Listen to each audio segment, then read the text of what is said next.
fay l'impôt day suuxat réew yaatal nañ natt gi teggi nañ yokkute DGID. Bonjour et bienvenue dans Sud Fiscalité, votre rubrique que vous propose Sud FM Sen Radio en partenariat avec la DGID. Alors nous nous intéressons pour ce numéro au recouvrement forcé. Nous sommes avec le chef du bureau du recouvrement général à la direction des grandes entreprises au niveau de la DGID, El Momad Seck. Bonjour. Oui, bonjour Khady, bonjour à tout le monde. Qu'est-ce que le recouvrement? Bon, le recouvrement peut être défini de façon très simple comme étant l'activité qui consiste à percevoir les impôts qui sont dus à l'État. Donc c'est un ensemble en tout cas d'activités qui vise un peu à éteindre la dette des contribuables vis-à-vis de l'État. Et cette extinction de la dette se fait principalement par le paiement de la dette, même s'il existe d'autres moyens comme ce que l'on appelle les dégrèvements d'office ou bien l'attribution en non-valeur qui permettent d'avoir le même résultat. Mais quand on met en œuvre l'action de recouvrement, c'est vraiment pour percevoir les sommes qui sont dues à l'État. Y a-t-il des préalables au recouvrement forcé? Effectivement, avant tout recouvrement, il faut d'abord que la créance qui est visée puisse remplir des conditions. Donc la créance en tant que telle doit être une créance clé. Et une créance clé, c'est une créance qui est certaine, c'est-à-dire une créance vraiment qui est arrêtée dans son principe. La créance doit être liquide, c'est-à-dire que c'est une créance qui est évaluée en argent, et ensuite la créance doit être exigible. C'est-à-dire que la créance, vraiment, l'administration doit avoir le pouvoir, le droit de réclamer cette créance-là. Et enfin, au titre de ces conditions, il faut que la créance soit constatée par un titre exécutoire, c'est-à-dire un acte, un papier, en tout cas à qui la loi donne quand même une force exécutoire. Et en matière d'impôts, pour avoir la liste des titres exécutoires, il faut parcourir le Code général des impôts où on nous donne en tout cas une liste des titres exécutoires. C'est un peu les titres de perception, c'est un peu les déclarations qui sont déposées par les contribuables, c'est un peu les rôles ou avis d'imposition, c'est enfin ce que l'on appelle les notifications d'intérêt de retard. Maintenant, quand ces conditions-là sont remplies, maintenant, le titre exécutoire doit être notifié au contribuable. Dans la plupart des cas, donc l'administration notifie le titre au contribuable et lui donne un délai de 10 jours pour venir régler sa créance. Maintenant, si à l'expiration de ce délai de 10 jours, le contribuable n'a pas payé, le contribuable n'a pas souscrit de moratoire, c'est en ce moment que l'administration peut commencer à mettre en œuvre les actions de recouvrement forcé. C'est donc dire juste que, en tout cas, l'administration, en tout cas, informe le contribuable de sa dette, l'administration lui donne un délai pour lui permettre de venir régler sa dette. C'est à l'expiration de ce délai-là que l'administration peut envisager de mettre en œuvre les actions de recouvrement forcé. Donc, il faut l'échec des actions de recouvrement amiable et je vous dis d'ailleurs que la mise en œuvre du recouvrement amiable est obligatoire avant toute mise en œuvre du recouvrement forcé. Donc c'était ça les préalables qu'il fallait peut-être gérer avant d'entamer le recouvrement forcé en tant que tel. Et quels sont les moyens de recouvrement forcé? Voilà. Les moyens de recouvrement forcé qui peuvent être utilisés au Sénégal sont de deux ordres. C'est d'abord les voies d'exécution prévues par l'acte uniforme portant sur les procédures de recouvrement des créances et les voies d'exécution. C'est également le Code général des impôts. Maintenant, pour ce qui concerne le Code général des impôts, le principal moyen de recouvrement forcé qui existe est constitué par l'avis à tiers détenteur. Donc l'avis à tiers détenteur, c'est un acte en tout cas qui permet, en tout cas qui autorise l'administration à réclamer en tout cas les sommes qui sont détenues par un tiers détenteur, en tout cas, et qui appartiennent à un débiteur. De façon très simple, quand quelqu'un doit à l'administration, l'administration peut utiliser l'ATD pour réclamer en tout cas les sommes qui sont détenues pour son compte par soit les banques ou un autre, en tout cas une personne physique, une personne morale. Dès l'instant où cet argent-là, en tout cas, lui appartient, l'administration peut aller récupérer cet argent-là. Donc c'est l'avis à tiers détenteur, en tout cas qui est prévu par le Code général des impôts.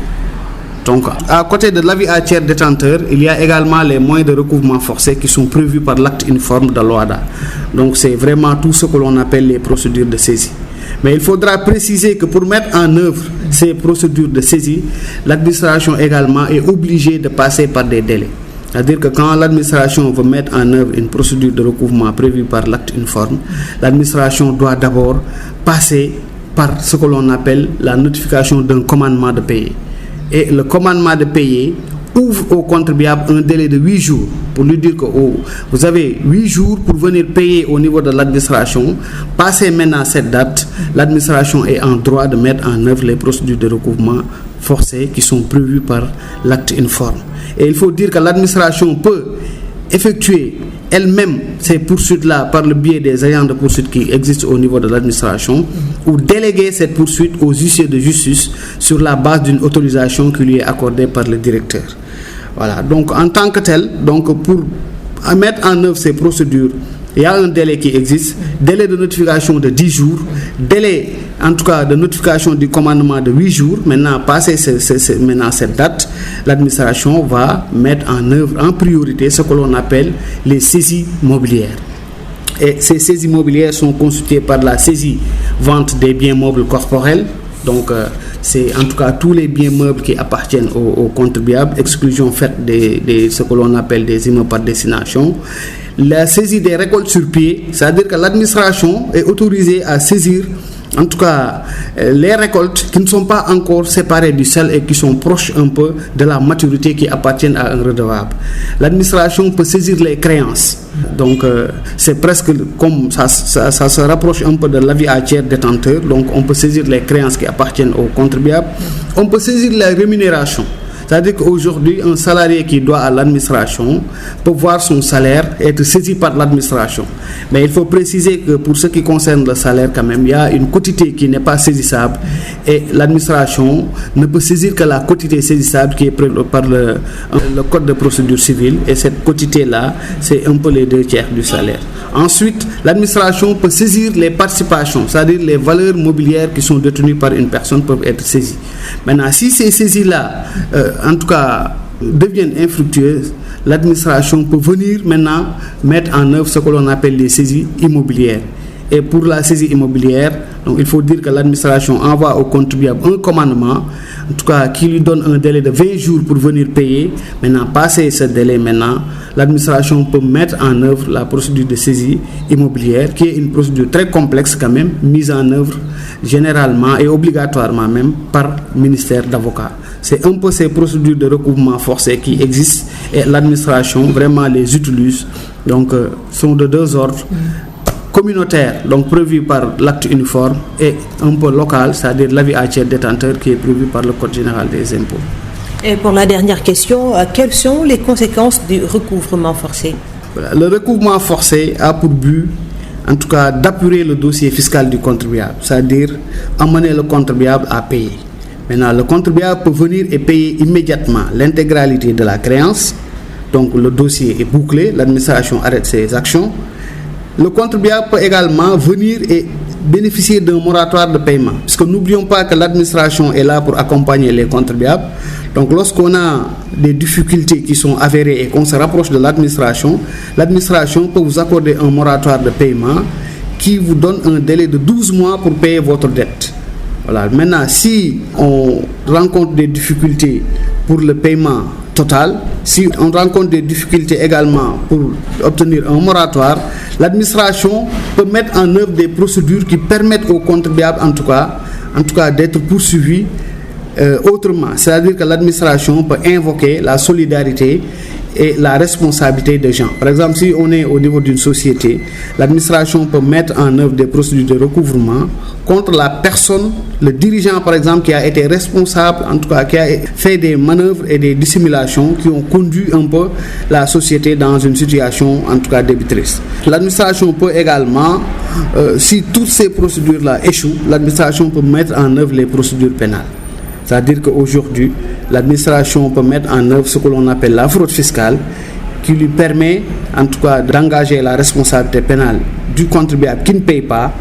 Et pour la fraude fiscale, il faut dire que le Code général des impôts est assez sévère, puisqu'on prévoit une amende de 5 millions à 25 millions et un emprisonnement de 2 ans à 5 ans. Et figurez-vous bien que lorsque cette fraude fiscale-là a été effectuée dans des conditions de flagrant délit, le mandat de dépôt même devient obligatoire. Et en cas de mandat de dépôt, le contribuable ne peut être en tout cas acquitté. Le mandat de dépôt ne peut être levé que si le contribuable paye l'intégralité des impôts qui lui doivent. Donc c'est des procédures qui sont là, qui sont très contraignantes, mais tout le monde reconnaît que l'administration en tout cas est plus dans les procédures amiables, l'administration est plus dans l'accompagnement que dans la répression. Donc c'est vraiment ce qu'on peut dire sur le recouvrement forcé en général. C'est des moyens qui sont là, des moyens exorbitants de droit commun, mais que l'administration quand même met en œuvre avec intelligence, et très souvent l'administration en tout cas privilégie le recouvrement amiable. Monsieur El Mamad Seck, je vous remercie. Ok, je vous remercie Khady. Merci. Je rappelle que vous êtes le chef du bureau du recouvrement général à la direction des grandes entreprises. C'en est tout, chers auditeurs et auditrices. Merci de nous avoir suivis. Rendez-vous dans 15 jours.